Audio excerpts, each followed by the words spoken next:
Hi friends, good morning. मैं हूं दीपंकर और आप देख रहे हैं मेरे यूट्यूब चैनल पैरट दीपंकर। मैं दीपंकर करता हूं आप सभी को मेरा यूट्यूब चैनल पैरट दीपंकर में बहुत बहुत स्वागत। फ्रेंड्स, आज सुबह मैं मेरा बर्ड फार्म में आया था, लेकिन उससे पहले मैं मेरा बागीचे में मतलब हमारा जो एक छोटा सा बागीचा है, यह मेरा मम्मी पापा और आंटी सब मिल के थोड़ा बहुत खेती कर लेता है। तो यहाँ आए हैं और पूरे साल के लिए यहाँ से हमको काफ़ी सारा फ्रूट्स एंड सब्जी आसानी से मिल जाता है और वो सारा सब्जी और फ्रूट्स यहाँ से ले जाके मैं मेरा बर्ड्स पैरट्स को देता हूँ और वो काफ़ी शौक से खाते हैं। और यहाँ देखेंगे कि आज कौन कौन सा फ्रूट्स एंड वेजिटेबल्स हमको यहाँ से मिल जाता है और यहाँ से कलेक्ट करके ले जाके फार्म में जाएंगे और वहाँ उन लोगों को प्रोवाइड करेंगे और देखेंगे मेरे सारे बर्ड्स पैरट्स कितना शौक से ये सब्जी और वेजिटेबल्स खा रहे हैं। तो बने रहिएगा मेरे साथ इस वीडियो के अंत तक, बहुत ही मज़ेदार होने वाला है ये वीडियो। और आपको इस वीडियो को अच्छा लगा तो एक लाइक कर दीजिएगा और अपना जो सारा फ्रेंड्स हैं उन लोगों में शेयर भी कर दीजिएगा। और अब मेरे चैनल में नए हैं तो चैनल को सब्सक्राइब भी कर लीजिएगा और सब्सक्राइब करने के बाद देखिएगा उसका बगल में एक बेल आइकन अपेयर हो जाएगा, आप वहाँ भी दबा दीजिएगा ताकि नेक्स्ट टाइम जब यूट्यूब में मैं कोई नया वीडियो अपलोड करूँगा तो उसका नोटिफिकेशन भी डायरेक्टली आपका मोबाइल या कंप्यूटर तक पहुँच जाएगा। तो फ्रेंड्स चलिए अभी आप लोगों को दिखाते हैं कि आज क्या क्या मिलता है हम लोगों को इस बगीचे से मेरा बर्ड्स और पैरट्स के लिए।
देव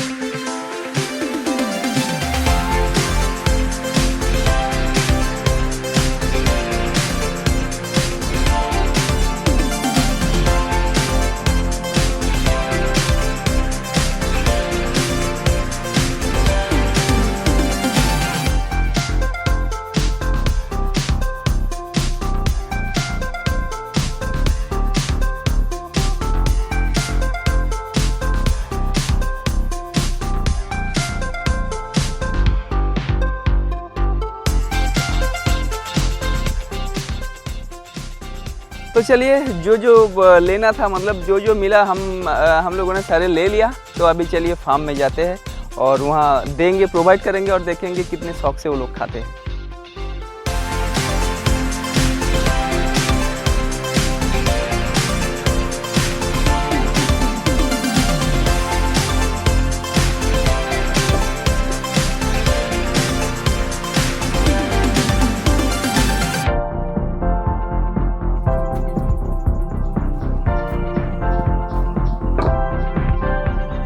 फ्रेंड्स आप लोग ये जो देख रहे हैं ये सारे खजूर का छोटे छोटे पौधे हैं। ये लोग अभी टॉब में तो अभी छोटा है, बाद में लगाएंगे मिट्टी पर, ज़मीन पर लगा देंगे। मेरे मम्मी पापा आंटी सब मिलके करते रहते हैं और मैं और मेरा छोटे भाई भी थोड़ा बहुत हेल्प कर दिया। ये सारे चीज़ को बाहर निकलना था। बहुत सारे देखिए सारे खजूरी है और मैं आपको दिखाने के लिए कोशिश करूँगा। और इसके कई सारे नियम है ऐसे करने के लिए। वो मम्मी पापा को बहुत अच्छे तरीके से पता है, वो लोग बहुत अच्छे से कर लेते हैं ये हमको तो नहीं पता। अभी हो गया, हम लोगों को जो करना था हो गया, तो चलिए अभी फार्म में जाते हैं। पहले निकल गए थे, फिर मैं मम्मी ने बुलाया कि हाँ ये थोड़ा इन सारे टॉप को बाहर निकाल दो, तो दोनों मिलके हो गया। तो चलिए जाते हैं फार्म में।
तो फ्रेंड्स आप लोगों ने देखा कि काफ़ी शौक से ये लोग खा रहे हैं। तो आप लोगों को इस वीडियो को अच्छा लगा तो एक लाइक कर दीजिएगा और अपने जो सारे फ्रेंड्स हैं उन लोगों में शेयर भी कर दीजिएगा। और आप मेरे चैनल में नए हैं तो चैनल को बिल्कुल भी सब्सक्राइब कर लीजिएगा और सब्सक्राइब करने के बाद देखिएगा उसका बगल में बेल आइकन भी अपेयर हो जाएगा और आप उस बेल आइकन पर भी क्लिक कर दीजिएगा ताकि नेक्स्ट टाइम मैं यूट्यूब में जब कोई नया वीडियो अपलोड करूँगा तो उसका नोटिफिकेशन भी डायरेक्टली आपका मोबाइल तक पहुँच जाएगा। तो फिलहाल आज के लिए यहीं तक, फिर मिलेंगे किसी नया वीडियो नया टॉपिक के साथ। आज के लिए बाय बाय फ्रेंड्स।